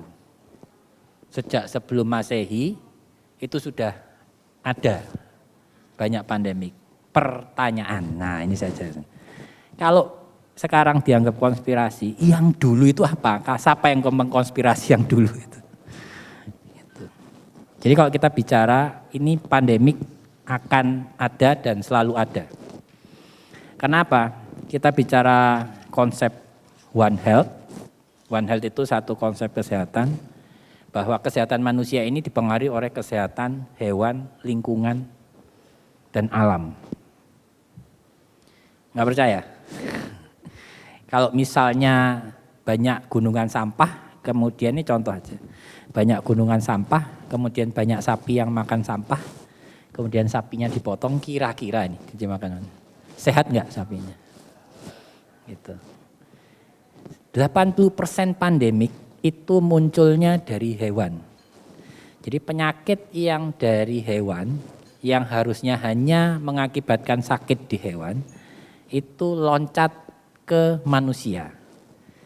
Yang seharusnya tidak menyebabkan sakit pada manusia karena dia loncat, akhirnya virus ini berubah sifatnya. Sehingga bisa menjangkiti manusia. Pertanyaan, kenapa virus bisa berubah sifatnya? Nah, tanyanya bukan ke saya, tapi yang menciptakan virus, siapa? Gitu. Jadi kodratnya virus itu bermutasi. Kalau sudah kodrat kan bukan di luar nalar manusia. Misal, kita makan sesuatu yang seharusnya tidak boleh dimakan. Gitu. Maka virus-virus yang ada di makanan itu gitu, otomatis masuk ke tubuh. Apalagi makannya juga tidak sehat, gitu, tidak dimasak gitu ya, dengan matang. Nah, jadi konsepnya itu satu. Kerusakan lingkungan, iya. Sudah pernah membaca kalau kutub es sudah mulai mencair? Iya. Kira-kira nih, di dalamnya es itu hanya air atau tidak? Itu tanya. Air kita itu belum tentu air saja, ada bakteri, ada virus di situ. Cuman karena ketahanan tubuh kita. Jadi kalau kita bicara terkait dengan pandemik, apakah ini dibuat atau tidak? Ya, contohnya ada. Ke depan dijamin akan ada, saya bilang. Karena saya pertanyaan, kira-kira alam tambah membaik atau tambah rusak? Nah itu sudah menjawab. Perilaku kita tambah membaik atau memburuk? Nah, jadi jawab juga. Jadi nanti memang akan ada pandemik-pandemik. Dalam 2 dekade terakhir, ini sebetulnya adik yang ketiga. Kakaknya itu SARS-CoV-1, Severe Acute Respiratory Syndrome Coronavirus yang tipe 1, tahun 2002. Yang kena 69 negara. Paling parah waktu itu Singapura yang terkena dampaknya. 2002. 2012 muncul adiknya. Namanya Middle East Respiratory Ya, Middle East Respiratory Syndrome Coronavirus. Munculnya dari Semenanjung Arab.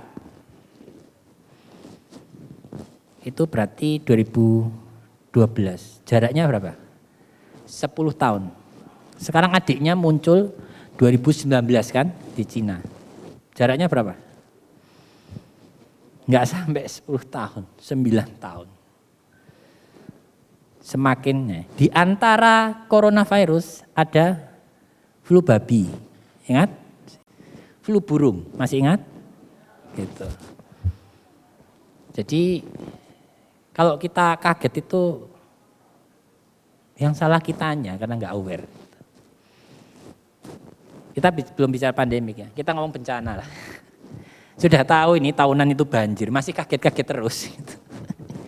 Sudah tahu itu rumahnya di lereng dan atasnya gundul, kalau hujan pasti akan longsor, itu masih kaget juga kalau ada longsor, nggak siap maksudnya. Jadi sebetulnya perilaku kita itu dalam konteks kewaspadaan dan pengetahuan itu yang harus dirubah. Kalau enggak ya sama aja. Gitu. Jadi itu menjawab apakah COVID itu ada atau tidak. Kalau tidak ada kematian sebanyak 6 juta orang di Indonesia. Di dunia ya. Itu. Kemudian apalagi kalau ada anggapan misalnya, oh banyak yang di-COVID kan. Dokter itu ada sekitar ribuan di Indonesia. Gitu. Kalau sampai mereka sepakat untuk bujui meng-COVID-kan itu kok ya sangat keterlaluan saya kira. Logika saja gitu. Enggak mungkin. Ya, gitu. Jadi kalau sampai betul-betul itu suatu kebohongan misalnya, terus NU diam, gitu. Muhammadiyah diam, kan nggak mungkin. Pasti akan berbicara, gitu. Akan bilang ini bohong. Kalau saya sih meyakini itu. Ya, sementara. Itu kalau jawaban. Apakah vaksin booster benar-benar efektif untuk mencegah terpapar COVID? Saya jawab, iya. Berdasarkan apa? Penelitian. Kecuali kalau Anda anggap penelitian juga bohongan. Nah itu. Kalau saya sih bilang, kalau kita tidak meneliti sendiri, ya kita percaya sama peneliti yang diteliti orang lain. Penelitian itu melibatkan puluhan ribu sampel. Jadi kesimpulan bahwa vaksin COVID itu berhasil atau tidak, itu bukan berdasarkan cuma 500 orang gitu, 1000 orang. Tapi ribuan sampai puluhan ribu. Dan ini bukan hanya COVID. DPT COVID enggak? Vaksin enggak? Influenza ada vaksinnya enggak? Meningitis untuk haji vaksin enggak? Harus vaksin enggak? Vaksin. Jadi vaksin itu bukan hal yang baru. Penyakitnya baru memang COVID. Apakah nanti ada penyakit lain? Balik lagi saya tanya. Lingkungannya, perilaku kita yaitu pengaruh. Gitu. Yang sudah hilang aja bisa muncul, nggak percaya. Cacar monyet itu kan sudah hampir dieradikasi. Sekarang kan muncul lagi banyak. Pernah baca nggak? Ya, cacar monyet. Karena apa muncul dia? Karena apa? Perilaku. Perilakunya apa? LGBT itu loh. Studi terakhir menyebutkan yang banyak muncul cacar monyet itu karena di kaum yang LGBT itu. Jadi artinya kan karena perilaku kita sendiri sebagai manusia akhirnya muncul gitu.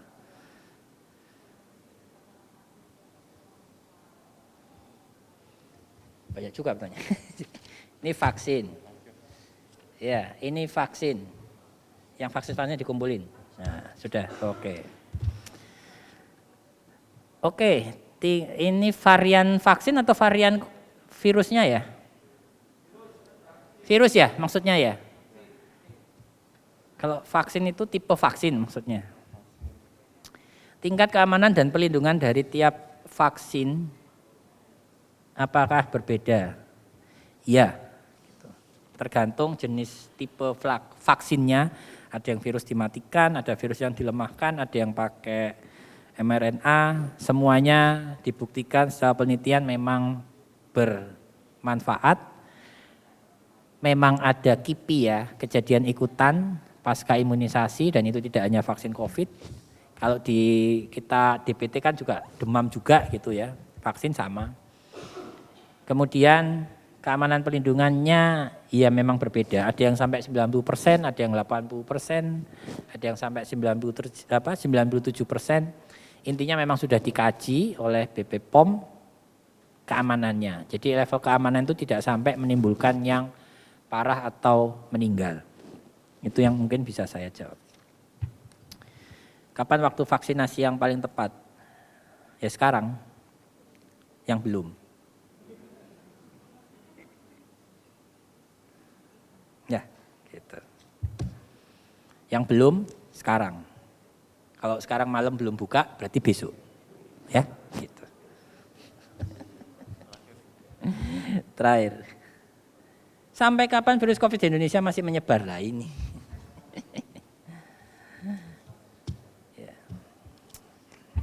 Kalau kita bicara pandemik, sebetulnya tidak ada yang betul aman sampai semua aman.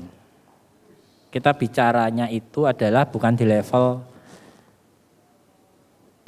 internal Indonesia saja, tapi juga di negara lain. Misal nih, Indonesia udah bersih, ternyata Cina naik lagi, Singapura naik lagi.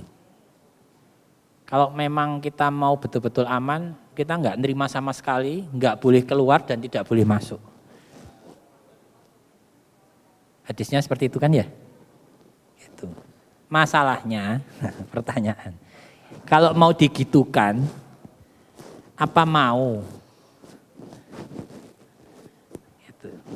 Tidak boleh masuk, tidak boleh ada yang masuk, tidak boleh ada yang keluar. Gitu. Jadi ilmunya seperti itu kalau betul-betul Indonesia mau bersih, tidak boleh menerima yang asing dan tidak boleh keluar. Gitu. Begitu keluar ada yang keluar ke negara itu, dia terserang, kembali bawa virus, ya kan? Tapi kan tidak mudah seperti itu. Jadi selama masih ada negara-negara yang naik turun, ya kita pasti akan mengikuti naik turun. Jadi nggak bisa hanya di Indonesia saja. Tapi kalau negara lain turun, perilaku kita juga tidak diperbaiki. Ya kita jadi naik dan nulari yang lain gitu. Jadi intinya seperti itu. Nggak usah bikin negara lah. Nggak usah mikir negara. Mikir kita aja loh. Kalau Anda sakit, mau nggak diisolasi? Gitu. Kalau nggak mau, ya sudah, berarti kemungkinan menularkan yang lainnya. Sudah, selesai. Jadi kalau kita bicara kapan Indonesia masih menyebar, ya kapan kita ndak ngeyelan? Jawabannya itu. Kapan virus Indonesia masih menyebar? Selama kita masih ngeyelan, ya iya. Berarti masih. Ya. Karena virus itu, karena dia bermutasi. Sama seperti pemain sepak bola. Ya, saya analogikakan. Biasanya kan banyak yang suka sepak bola. Kalau pemain sepak bola itu tidak ada waktu untuk berlatih, gitu. Dekem di mes saja ya. Nggak ada lapangan yang bisa dipakai selama 10 tahun gitu misalnya. Bisa jago nggak dia mainnya? Hah? Ya, enggak. Semua pemain apapun tuh nggak ada yang langsung pinter. Sebakat-bakatnya apapun itu tetap harus berlatih. Kalau dia nggak bisa berlatih, dia nggak akan bisa jago. Ya. Kalau dia bisa bermain di Latin, sama virus ini. Kalau dia tidak punya kesempatan untuk menyebar ke orang-orang, dia tidak akan bermutasi. Kemungkinan bermutasi sangat kecil. Tapi kalau dia bisa menyebar dengan bebas, ya gitu. Ya, satu saat dia akan bermutasi ke varian yang lebih kuat. Antisipasi yang perlu dilakukan yang masih menyebar di Indonesia. Ya jawabannya protokol kesehatan. Cuman memang masalahnya sekarang misalnya, kalau pada saat pembatasan aktivitas sulit dilakukan, maka apa yang paling minimal yang bisa dilakukan? Perubahan perilaku. Cuman satu, kita berubah perilaku, kita pakai masker, terutama satu, di ruangan tertutup. Nah, ruang tertutup enggak? Satu, terutama di ruang tertutup. Kedua, pada saat sakit wajib pakai masker. Itu kan perilaku yang mau ada COVID, nggak ada COVID sebetulnya itu harus dilakukan. Cuman kita nggak terbiasa. Batuk-batuk di depan konco ini malah bangga. Gitu di depan konco nih. Iya nggak? Iya. Cuman belum ada COVID aja, begitu COVID, nah perilaku itu sulit dirubah. Di Jepang udah biasa, begitu dia sakit, dia nggak kerja, dia pakai masker, karena dia prinsipnya melindungi. Kadang di kita itu memang agak sulit.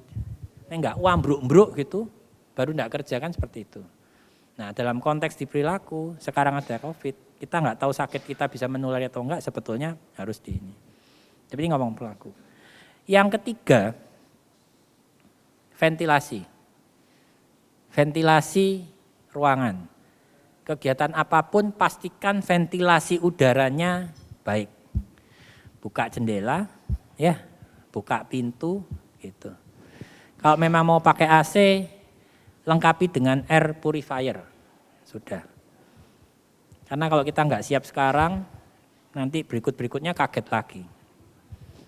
Sudah banyak penelitian penurunan angka penularan. Kalau ruangan tertutup tidak pakai air purifier, ber-AC, ya, gitu. Ventilasinya tidak bagus lah istilahnya. Satu orang sakit bisa menyebar ke 8-9 orang. Tapi kalau ventilasinya bagus, satu orang sakit, ini COVID nih, dia cuma menulari ke 1 atau 2 orang. Signifikan sekali penularannya. Jadi pastikan ventilasi. Kita bicara sekolah.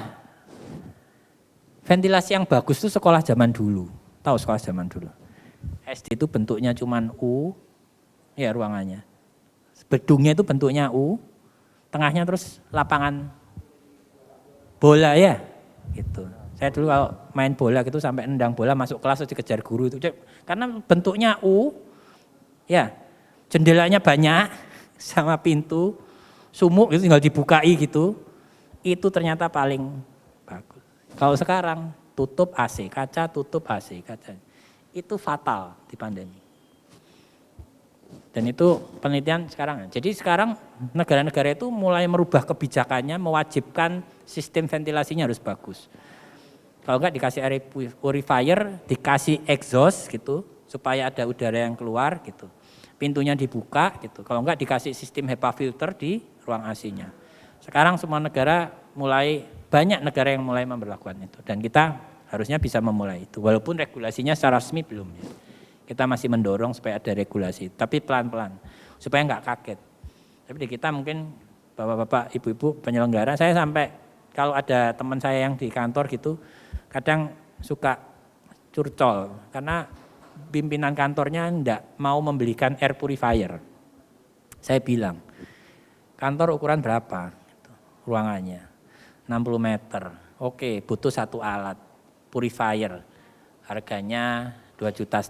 Satu kantor berapa orang? Bilang itu. Kalau urunan 10 sampai 15, ya itu berarti 100.000, udah berapa? 1,5 juta ya. Sudah bisa beli 1 alat. Kalau mau dicicil itu lebih murah lagi. Tapi investnya alat ini air purifier itu bisa untuk 10 tahun ke depan. Itu saya bilang. Mengeluarkan duit 50.000 per bulan urunan untuk kebaikan bersama. Jadi memang harus ada kemauan perubahan perilaku. Karena kemauan untuk bersama gitu ya. Kalau enggak, ya nanti akan keburukannya untuk kita bersama kalau kita enggak mau merubah. Ada pertanyaan lagi ya? Ya. Oke, dokter sangat luar biasa jawabannya tadi. Mungkin dari hadirin semua, Bapak Ibu, masih semangat? Oke, kami berikan pertanyaan secara langsung, ya kesempatan untuk bertanya secara langsung 2 orang, gitu, 2 penanya. Oke, 1 bisa dibantu. Oke. Terus ada lagi, oh depan, oke, belakang dulu. Nah ini mic-nya Mas.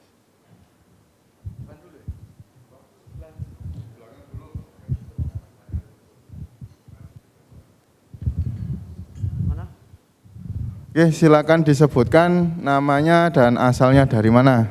Oke. Bismillahirrahmanirrahim. Assalamualaikum warahmatullahi wabarakatuh.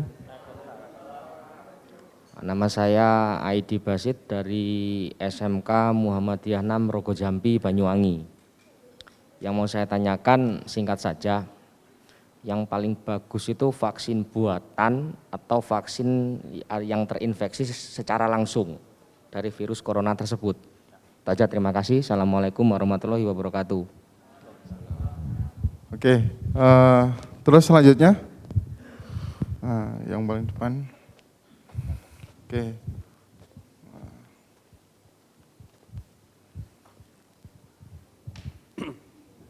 Assalamualaikum warahmatullahi wabarakatuh. Yang saya tanyakan Pak sekarang, Dari mana Pak? dari Waru, Pamekasan. Oh, Pamekasan. Kok virus varian yang pertama itu, ya virus COVID, varian pertama, kok lebih banyak memakan korban daripada virus varian yang terakhir sekarang yang terbaru ini? Padahal kalau melihat dari mutasinya kan semakin ke belakang dia akan semakin kuat menurut saya sendiri mungkin. Karena saya bukan dokter ya. Semakin bermutasi virus itu akan semakin kuat. Yang saya pelajari dulu ketika SMA. Tetapi faktanya yang sekarang korban yang terkena imbas varian terbaru itu sedikit populasinya dalam hal kematiannya Pak, intinya. Kalau varian pertama itu kan meledak langsung imbasnya sampai ke luar negeri. Seperti itu. Terima kasih. Wassalamualaikum warahmatullahi wabarakatuh. Assalamualaikum warahmatullahi wabarakatuh. Aplaus dulu rekan-rekan untuk pertanyaan terakhir. Ya. Sangat luar biasa ini. Ini sesuatu hal yang butuh pencerahan. Jadi selama ini kita itu kadang berpersepsi secara liar. Jadi ini kan jujur sambil curhat gitu ya. Jadi yang pertama adalah vaksin buatan atau vaksin secara langsung yang jauh lebih efektif. Terus yang kedua dokter terkait perkembangan virus. Kenapa yang pertama itu korbannya jauh lebih banyak daripada yang terakhir? Harusnya sebaliknya, itu menurut bapaknya, bukan saya. Ya, gitu. Oke, monggo dokter.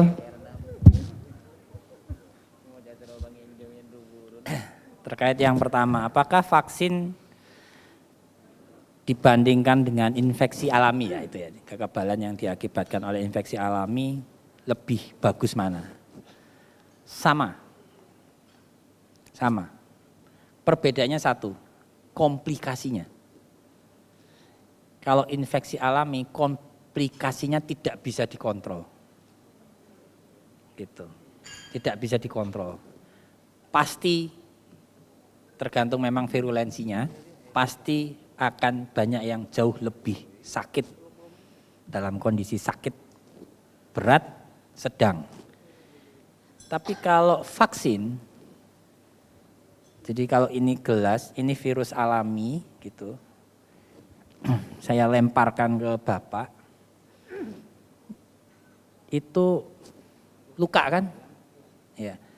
Tapi kalau vaksin, gitu, ini saya tutup dengan kain, ini saya modifikasi supaya gelasnya tidak mudah retak kalau saya lemparkan ke Bapak, tidak mudah pecah, sehingga lukanya menjadi minimal. Tapi efeknya sama. Pada saat dilempar pertama, Bapak kaget toh sama Ibu.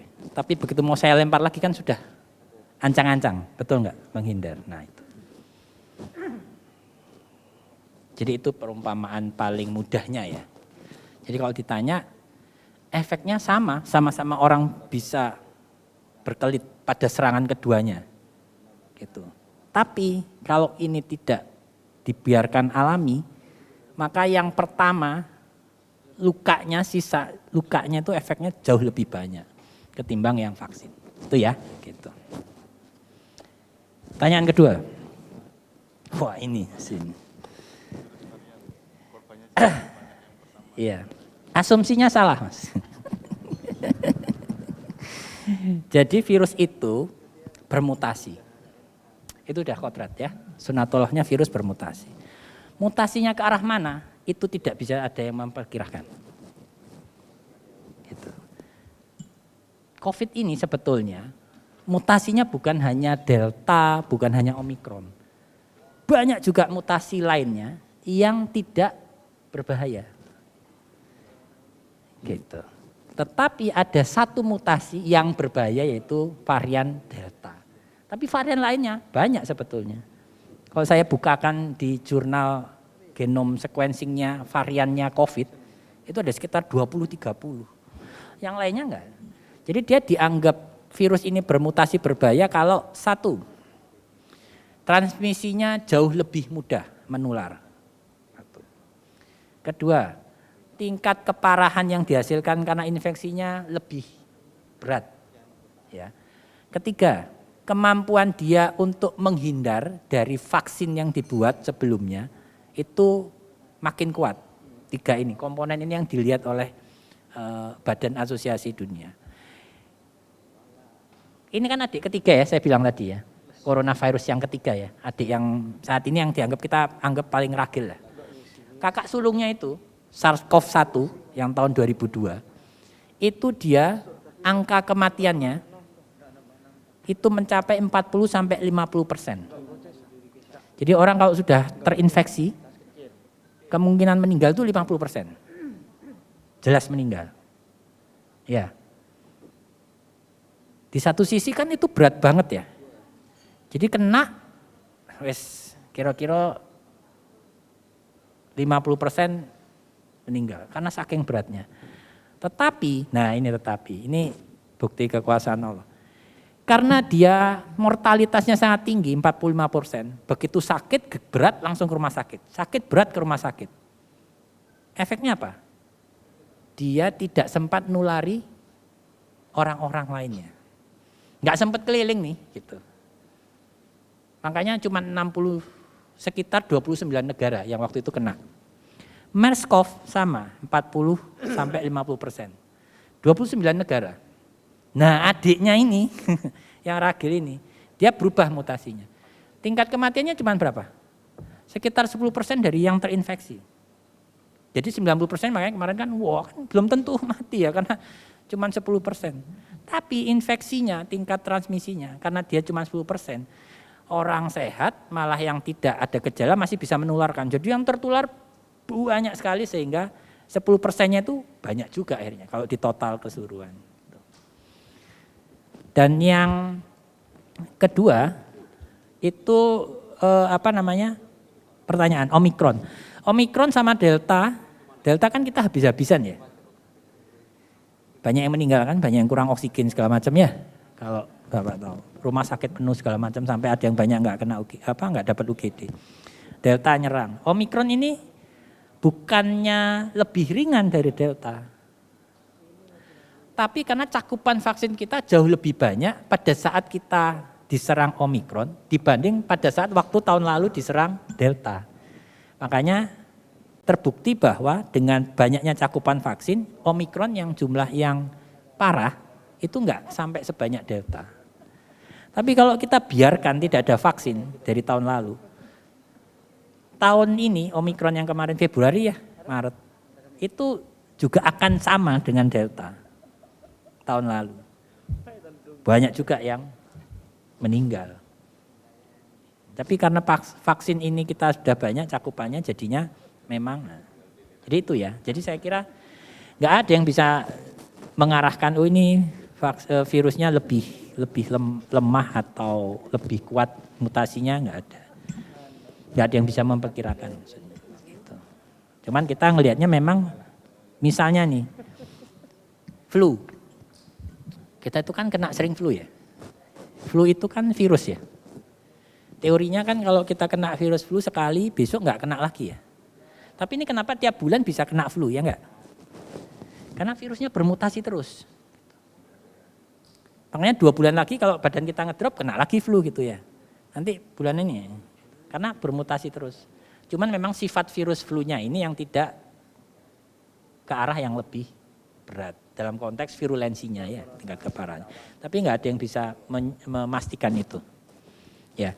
Bahkan ada beberapa teori yang bilang ini nanti makin lama makin mutasinya makin lemah kan gitu ya. Gitu ya. Virus itu. Enggak juga kan, Delta lebih parah. Omicron lebih menular gitu. Jadi itu mungkin ya jawaban. Terima kasih. Oke dokter, terima kasih banyak terkait penjelasannya, dan berhubung untuk waktu sesi ini sudah sangat berlebih gitu, kita akan beralih ke sesi selanjutnya. Jadi sudah mulai tercerahkan ya. Jadi mulai untuk bagaimana kita harus bersikap untuk vaksin, seberapa pentingkah vaksin gitu. Saya rasa Bapak Ibu semuanya juga bercita-cita bahwa ingin Indonesia akan jauh lebih baik lagi. Pandemi segera berakhir gitu. Bagaimana tadi caranya? Yaitu vaksin dan tetap prokes gitu ya. Sampai kapan? Sampai semuanya selesai gitu. Mungkin juga vaksin dan prokes akan menjadi budaya untuk kita. Mungkin itu ya dokter ya. Sungguh sangat luar biasa sekali. Aplaus untuk Dokter Corona. Terima kasih atas waktunya, diskusinya. Ya. Selanjutnya, saya akhiri dulu. Nasrun minallah wa fathun qarib. Wassalamualaikum warahmatullahi wabarakatuh. Waalaikumsalam warahmatullahi wabarakatuh.